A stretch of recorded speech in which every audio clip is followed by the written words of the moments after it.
Hello, everybody. Welcome to the Ethics Experts. If it's your first time joining us, welcome. And if you are a returning subscriber, hello, friend. Hope you're having an amazing day. You look amazing. You're about to have the best day of your life. You see what happens when you subscribe to the Ethics Experts. Every episode, you get that bonus greeting. So hit that subscribe button. I am here with the one and only Mary Menard. How are you, Mary? I am great today. Thank you, Nick. Well, very excited to get you on. You have a very exciting background. You have a very exciting new job. So I'd love to just kind of dive in and hear a little bit about your story and how you ended up getting into this healthcare compliance and ethics game. Sure. So I'm going to say I started like everybody else. I had no idea about compliance. It just wasn't anything I thought of. I started my career as a registered nurse, and I spent some years in a neonatal ICU, so the littlest of babies. And then I went to skilled nursing facilities, so the most dependent of adults. And that's really why I started sort of kind of delving into ethics. You know, when you think about those preemie little babies and Mm-hmm. life or death, and the same thing on the elder side. So that sort of started it. And really, I think more even in long term care, when I was looking at the quality of life that some of the older folks had, I was probably in the right place at the right time, but I moved from clinical care to the administrative side of healthcare. And so I worked with a direct to Medicare contractor at that time, looking at quality of care for Medicare beneficiaries, which primarily are older folks. So I was really looking at quality of care and utilization management. So this is when sort of managed care was growing. And I really thought that I might be able to contribute to improving quality of care for elderly patients.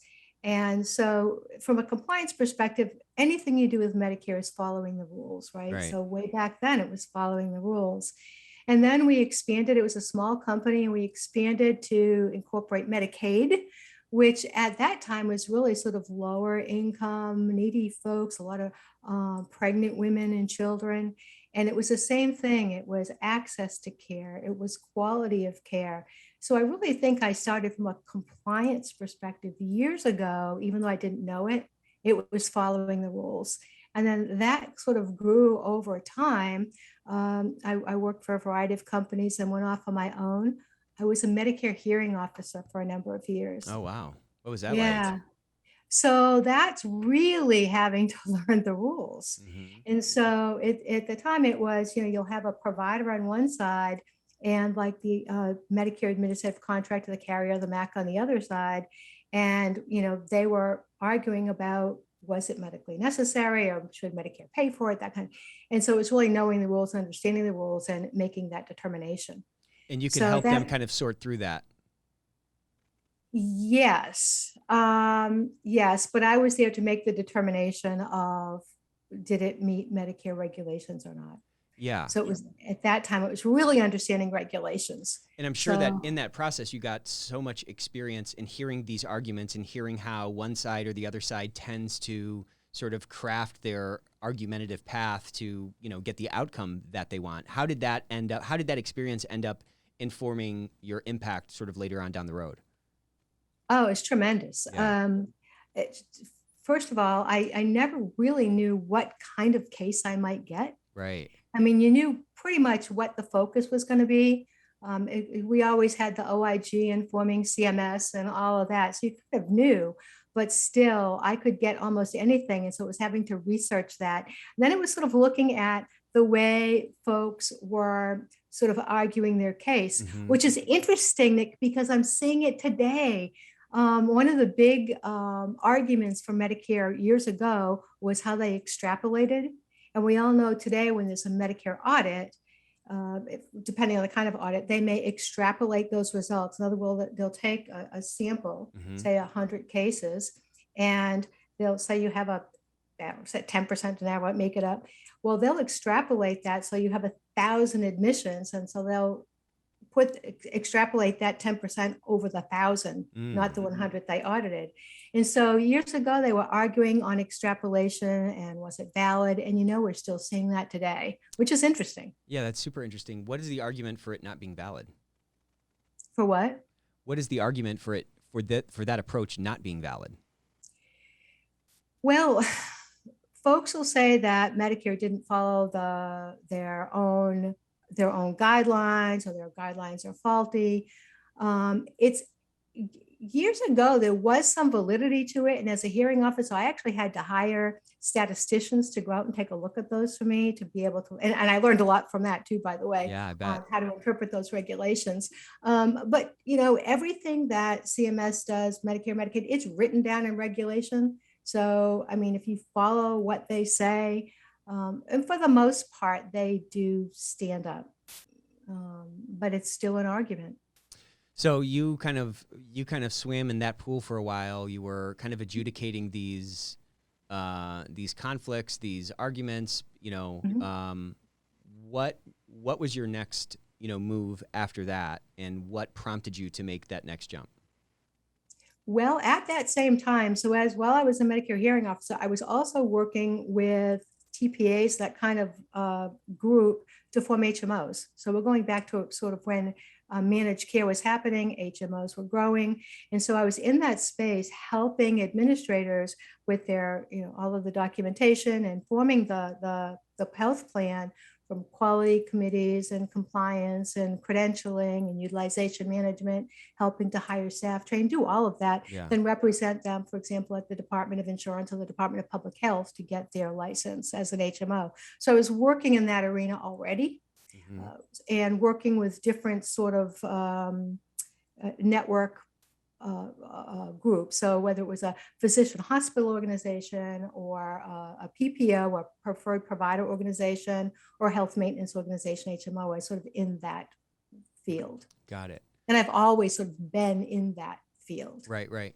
Um, you were talking a little bit about, or you kind of made this connection where I was kind of in compliance and I didn't even recognize it because I was so Mhm. focused on quality of care, and then you kind of step into it and you see that okay, there are all these rules and regulations essentially that are scaffolding around the type of care that should be built within the healthcare system.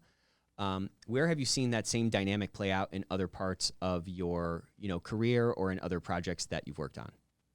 That quality sort of is falling into compliance. Yeah, or vice versa. Well, I got to tell you, I think that quality and compliance are hand in hand. Yeah, In fact, at one point, I almost thought at one point they would sort of join, yeah, just because they're very similar. I mean, it's all about quality of care, right? At the end of the day, it's about patient access, it's about quality. And in compliance, I tell folks, we're in compliance, yes, to obey the rules, but the rules are there for what? In yeah, exactly. healthcare, the rules are there to protect the patient, Right. right? Patient access, patient quality. So it's all about that. So to me, they're almost inseparable. And if you think about even where CMS is going, it's sort of compliance and quality. We work together, but they're now paying providers based on quality outcomes, Yeah, I which mean, was we're seeing different this before. broad sort of like wave crash on the shores of our organizations where there's the shift from, hey, just have these rules in place to actually being able to prove the effectiveness and prove that these things are actually happening, which is a great last mile to finally be in, but it's just bizarre that it's taken this long for us to kind of shift the focus to this piece of the puzzle, you know what I mean? And we're still not really there. I mean, we're moving there, but we've been moving there for over 30 I years. know. Can we get moving here? I kind of tell folks that you see things almost circular. Totally. It improves a little bit, but we're still doing the same sorts of things. Um, from a quality of care perspective, from a fraud perspective, we haven't gotten back. From a coding perspective, from a Yeah. documentation perspective, how many years have we said it's all about documentation if you want to, get a claim paid, or even quality of care? It's about documentation because the person follows after you. They need to know what you've done. And we're still preaching documentation. Isn't it wild? I don't understand. Yeah. What is it going to take, you think, for this tipping point to finally be hit? Where we're not talking about this, where we're, someone is, it's some point in the future and we're looking back and we're like, man, remember when we were in that 30-year loop? It's so great to get out of it. What got us out of that loop? Like, I wish I knew. I'd probably be a millionaire. I don't know because when we got to the whole thing, we thought, well, electronic medical records are going to help us with that because we couldn't read documentation. It was really difficult, right? When you had those paper medical records, and so electronic medical records was going to be that was going to be the cure-all for that, and it certainly wasn't because there's always there around it. So we had the copy and paste, we Yeah. had the save forward, and that was in some ways almost worse from a clinical perspective because then we had documentation that really wasn't maybe accurate for the patient encounter at the time. Yeah, I have this theory that any new technology, whatever good is going to come along with it, there's all these other negative externalities that are hard to be considered when that first thing is getting, chewed on and say, hey, are we going to implement it? And I think a Right. good corollary to what you're talking about is over in kind of the finance game where like mergers and acquisitions have happened for hundreds of years before Microsoft Excel came out, right? So, but now everyone uses Excel and there are these really complex financial models. And the thought is that, well, now I have all these numbers on a page and I can very quickly get down to more accuracy. But what it actually introduces is a bunch more opportunities for more layers of assumptions. And obviously any outcome or output from a model is going to be a function of like those assumptions and how good those are. So you basically just increase the odds or the chance for a bad assumption to end up having an undue influence on the outcome that you end up, using as your basis for a decision that you run. So it's not like everybody just got Microsoft Excel and the quality of investments have just skyrocketed as a result. Right. It's probably kind of the same as it always was because you have bad assumptions going in, you have bad models in place, you have more complexity. And so this, I guess what I'm saying is, these tools end up introducing a layer of complexity or a facet of complexity that we hadn't really considered before. And now we got a whole new slew of externalities that we have to sort of sort through to get to that quality outcome that we thought this thing was going to get us. It's a very bizarre paradox. I agree. So what do you think is the way out? Back to paper, probably. Just kidding. I'm kidding. I don't know. I really don't know. I think it seems to be a cycle that keeps repeating because, I think an obvious answer that I almost gave was like, oh, we need AI. Well, do we? I don't know. I don't know what the externalities that are going to come from AI running all the coding. You know what I'm saying? Oh, I sure do. And then in AI, we have to build in ethics to that. Yeah, I mean, that's a great point, right? Yeah.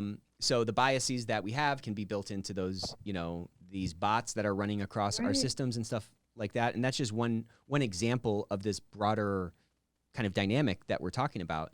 I don't know. I think it's probably, it's an interesting question.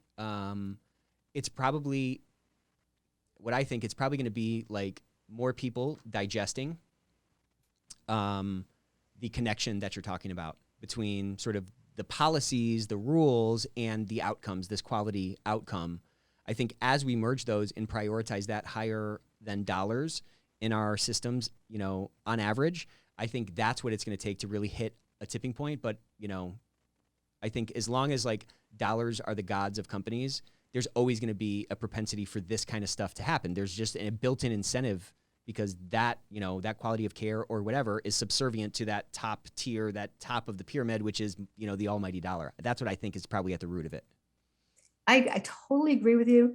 I was going to bring that up as you were talking about that. It is all about the dollar. And I Yep. think that's the hardest thing to fight through. And that's why we're seeing now, as we've been in this pandemic and, billions of dollars have been poured into healthcare, built into health payment, Yep. that we're seeing a lot more fraud. Totally. We knew that we would. We knew that we would. And we knew that as we go through this pandemic and if we ever get out of it, we'll really see how bad the fraud was because so much money was involved. You have billions of dollars and there's always a bad actor out there Right. ready. And so we're not going to get better from a fraud perspective right now at all. And from a quality of care, I don't know. Yeah. I have a whole other issue on quality of care that we could talk about for a long time, having gone through this pandemic and watched what happened, particularly to the elderly population, where they were isolated, where They got COVID, some died, some didn't. They were injured. They were very sick, and then the staff was sick, so there was no one to care for them. And there's a whole issue Totally. about that, and then how we prioritize money for that as well. Yeah, Um, and there's this big dynamic kind of at play. There's a sort of a conflict of interest inherent to this broad game, because you have a lot of people that get into it on a practitioner side, on a nursing side, on people who are actually delivering the care.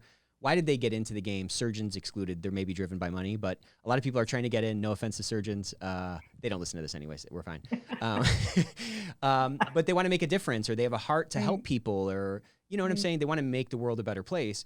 And what has happened is that this whole industry has erected that a lot of foxes that are surrounding this hen house are like, oh, there's a lot of opportunity in there. This is a messy game. We can come in and make some money. And so, that happens a lot on like the vendor side, right? There's a lot of these like vendor barnacles on this healthcare ship that are really just creating drag on how fast this thing can move toward, through the water towards kind of higher quality care. And so, to the extent that these conflicts of interest exist in this market, there's going to be a continual deadweight loss that perpetuates over and over again. And it's not just vendors. You say that people go into healthcare because they want to help. I believe that. As a nurse, that's why I went into healthcare. And I'm trying to help from the administrative side where I can. Mm-hmm. So my heart is with people Right. and their care. And it still astonishes me that providers are committing fraud against beneficiaries and patients. Just this past week, I read about a pharmacist that was indicted for selling fake vaccination cards. A physician was indicted for selling fake vaccination cards. We have nurses, we have doctors, we have therapists being indicted and charged for committing healthcare fraud. We have doctors running rings where, in fact, that was one of the things I worked with an OIG years ago Mm-hmm. in another state looking at cases, and we're still seeing that today, where physicians are actually billing for services not even rendered. There's fake buildings, and they're just charging. And how do they do that?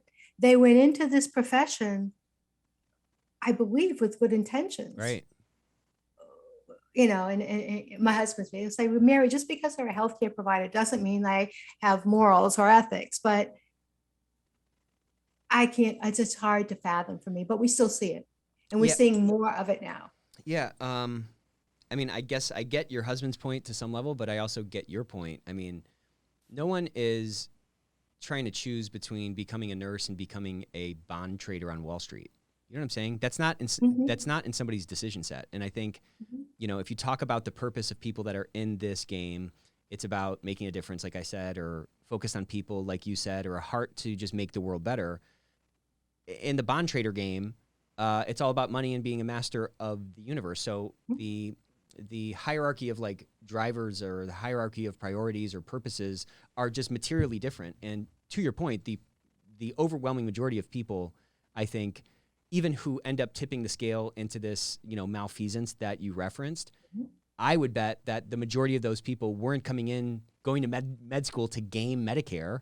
At some point along the way, they took a bite of that poison apple, or they got jaded, or, when I was in school, I thought doctors made a ton of money. I get out and it's like, I got all these bills. The human mind is super adept at like rationalizing Right. whatever. So maybe it's just that like little baby steps. I don't know, but before you know it, they're always they find themselves on the other side of the field, and people like you have to kind of clean up around it and try to correct for it. It's again, it's just hard to understand how they get there, but you're probably right. They take that bite and it's tempting.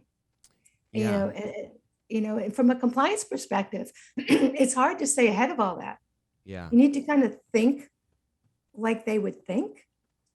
And so that's part of compliance, right? Trying to like, where are they going with this? What are they going to do next? What are they doing now because of the pandemic?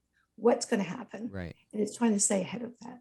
Well, you're somebody that I haven't known you that long, but you're somebody who you just have like a really I don't know, you have a really like magnetic energy, and you've been in this game for a while, but you haven't gotten jaded by all this stuff you see around you? What's kept your heart, and what's kept you from getting jaded despite seeing all of this gamesmanship in the marketplace? Wow. Well, number one, I've been in compliance, so I am on the other side of the table, right? Okay. Always trying to prevent it. And I just, I don't know, Nick. It just wouldn't occur to me. It's just not in my DNA to do that. Probably that's why I'm a good compliance professional and a good quality person. It's not, I can't imagine doing that. I can't imagine trying to game the system or do something that would harm a patient. Again, because to me, at the end of the day, it's all about the patient. Even the money, if we're using somebody's Medicare card, illegally, and it's somebody else has stolen it or whatever, that's hurting that patient at the end, Right. that beneficiary. They're now incurring all these bills and the stress of all that. So from a financial perspective, and then a physical and emotional, mental health stress on that beneficiary is huge.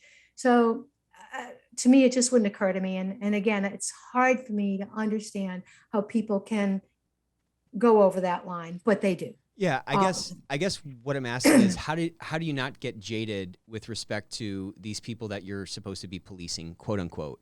Like how do you not get to the point of saying like, man, there is just malfeasance everywhere. I have to really kind of walk around with the riding crop or the hammer or something. Is it that you see so much good mixed in with this malfeasance? Is it that, you just prioritize the patient, the patient experience above it? I guess I'm not suggesting why have you not like gamed the system. I'm Gamed suggesting it myself. Okay, how have I not gotten jaded? Because I want to do whatever I can do to prevent it. yeah. I do. I want to be able to prevent it. And most people are good. Most people are good. And so I don't see the world as bad. I don't see people as bad. I see these as just it's a small subset of people. Got it. But it's what we focus on. Right. Because we have to, but it's Right. a small subset. So I have all this energy about it and I talk about it, but it's not people in general.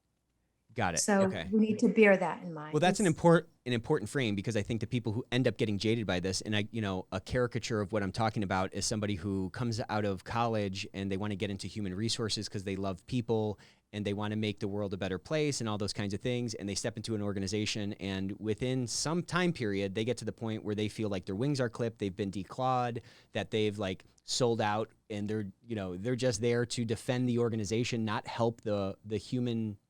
Not be a resource for the humans, but actually to sort of govern and police the human resources or the human labor units in the organization. And I've seen that deterioration in folks, when they're at different points in their career. And I think there's a lot of magic in being able to preserve that heart, because that heart is what's going to really drive the effectiveness at the end of the day, because it's not about writing some rules on a paper, to your point. It's about actually changing behaviors. And if we don't understand the hearts of those hearts and minds that we're trying to actually affect and actually persuade, then we're just going to be ineffectual all the time. We're always going to have those wheels spinning, And sometimes, and I've learned this years ago, sometimes you have to walk away from an organization. Not all organizations are going to change. Yeah. And that's just the way it is. And you can try and try and try, but that's, I think, when you can potentially become jaded. If you stay too long in an organization that's a great point. No matter what, they're not going to change. It's not the place to stay, because you don't want to jade yourself. You don't want to do that to yourself. Why is it? Does that make sense? Yeah, it makes a ton of sense. Why is that such a hard connection for people to make? Is it a fear thing? Like they're scared to jump? Is it that they don't think it can be affected, and then before they know it, they have again, I'm very dramatic, but like a black heart, you know what I'm saying? Like, where does that, why is it so hard for people to guard their heart, so to speak? I think it's hard, if you're in an organization that doesn't want to change and you try and try and try to change it. Number one, you've invested a whole lot of blood, sweat into this organization. And I kind of compare it to a bad marriage. It's what you know. Mm-hmm. And so you stay in this thing working and working and working because it's what you've been working at. Mm-hmm. But at the end of the day, it might not change. I don't know. It might be fear of leaving. I don't know. Yeah, But I think that it's what you sort of get into that rut. yeah, you get into the rut, and then again, if you start to think that it's just like this everywhere, why should I leave? But good on you for saying that and for guarding your heart, along the way, because you've seen a lot. I'm sure you've seen a lot of this stuff that we're talking about. So I'd love to talk a little bit about your new position. It's a very exciting position. It sounds like you're going to be a walking hat rack. You're going to be wearing a lot of hats. But tell me a little bit about it. Tell me about what you're most excited about, what parts you might be a little bit nervous about, or where you feel like you have a J curve to get up on. I'd love to kind of start there. Sure. So on Monday, I start with CHS Therapy, and they provide therapy services, physical therapy, occupational therapy, speech and language pathology in, ready for this, skilled nursing facilities and long-term care. Perfect. So for me, it really feels like a perfect marriage. Yeah, So right. it's going back sort of to the long-term care where my heart really is. And I have a whole story about why it's even more so now.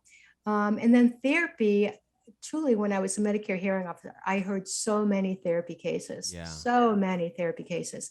And they're in need of compliance help. So it just sounds perfect to me. And they are a nationwide company, big company. They're growing very quickly. And so I think we'll be hearing a lot more about CHS therapy. Very cool. Yeah. So one of the things I'll be doing with them, several things, but is regulatory compliance. And that's a huge challenge in compliance, as you know, in any field, but particularly I think in healthcare, regulations are changing all the time. Right. And if you think back to, I don't know how much healthcare you've had your feet in, I know you do healthcare, but in 2020, at the beginning of the pandemic, when it was at its highest in 2020, regulations were changing so frequently that when we issued an analysis or whatever, we dated and time stamped that document. That's nuts. That's how quickly things were changing. And so, you think about telehealth and telemedicine and all that was changing and happening, but it really was changing sometimes day and sometimes several times a day. Wow. So keeping up with regulations is huge. And then keeping up with regulations at a state level is also just an enormous challenge. So I will be overseeing regulatory compliance, so regulations from a federal and state perspective. Wow. You have to be like a surfer, right? Like a surfer, you don't know what wave is coming. You know that it's just going to keep changing. And if you're going to stay up on that wave, you have to be adept at adapting. And to your point, you're juggling different states, different federal regulations that are changing so quickly. It's not an easy task at all. It is not. It is not. It takes a team.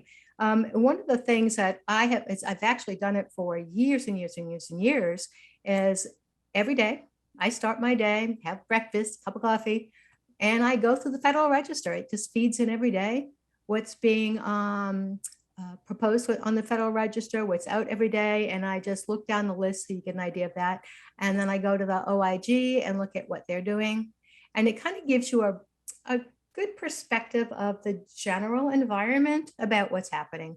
So regardless of where I am or what I do, that's sort of my daily, at least scan through. I don't necessarily read everything, but scan through to see what's happening. Yeah, that's a great hack, actually. It just keeps you so in tune with what's going on, and you're not going to get caught off guard then. And if something that's particularly germane to your area pops up, then you go ahead and dive into that. That's pretty smart. Right. I'd love to dive into that story on why your heart is in long-term care. Sure. So, I told you we worked in skilled nursing back then. So during this pandemic, my dad, several years, about 3 or 4 years ago, moved from Massachusetts to Pennsylvania to be closer to my brother. Very independent man. He's got his little apartment, but it's in one of those over 55, 65-year, those facility things where he can also get assisted living if he needed it. Mm-hmm. Never needs it. So he goes through all of 2020 through the pandemic. And then at the end of the year, he gets COVID. And so he's independent. People don't know it.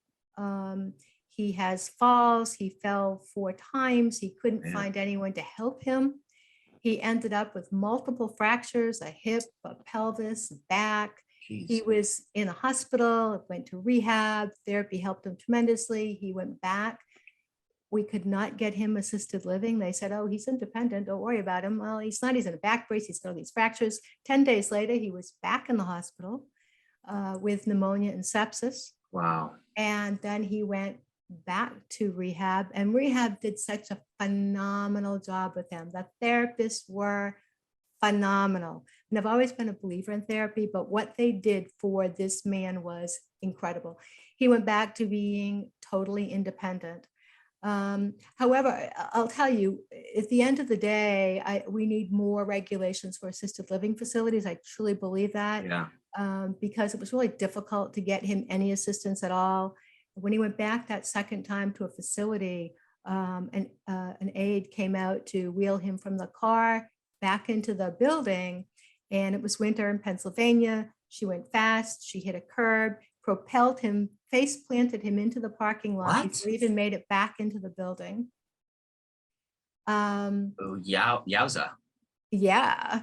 But there's no like rules. It's state by state that, you can hold anyone accountable for that. Anyway, therapy had to come back in, help him. He's independent at the end of the day. Like I had to be.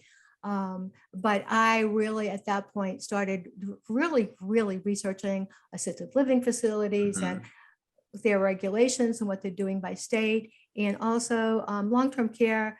I've not worked on that for a long time, but really started researching that. Actually thought I would go into gerontology. I've got a great advisor at UAB right now. I really want to study more about elder care. So working with this company now is just really, it's a good place for me. Yeah, because totally. It's therapy that was so helpful for my dad. It's skilled facilities, it's assisted living facilities. So I think that I'll be able to help them from a compliance perspective, but it's also going to help me grow from an elder care perspective. Why do you think that elder care is so neglected from even a regulatory perspective? So it's in a long-term care facility, it's very regulated. It is very regulated. So it's hard for me to fathom what happens. And I really think it's a staffing issue as well. They're so short-staffed. In my research and since this all happened with my dad, I mean, I'm looking at the kind of abuse that takes place, not only from a staff abuse, but patient on patient, resident on resident abuse. Yeah, totally. It's Yeah, crazy. It's amazing. It's amazing. And you're supposed to report all these things, but at the end of the day, I just don't think that there's enough reported. Seriously, I don't think people report like they should report. You're saying who's not reporting? You're saying So- like employees aren't reporting I don't think patients? No so. one? I don't think so. Mhm. Got it. And I think that this is just my opinion, Nick, but I really still think that, and I've seen it on surveys, people are still afraid of retaliation. Yeah. No matter how you slice it, people are afraid of retaliation. Hey, I was afraid of retaliation to report my dad's issue to the state, because in that state, they can ask him to leave if he rocks the boat. Wow. So Yeah, it's that fear of retaliation is that probably is the root of it. But I think to your point, in this game, there's so many layers of where that retaliation can come from. And there's so many like far-reaching implications of the retaliation that are going to go beyond the person who's maybe making the report on and splash out onto the people that, that person cares about, which creates a very, difficult dynamic to sort through. Right. So, go ahead. No, go ahead. Oh, I was just gonna, I wanted to hear, I have this question that I love to ask, if you could go back in time and give yourself some advice when, you're just getting out of school or you're just taking your first nursing job, knowing everything you know now, what's something you wish you would have learned earlier and digested earlier in your career? Wow, I haven't had that one.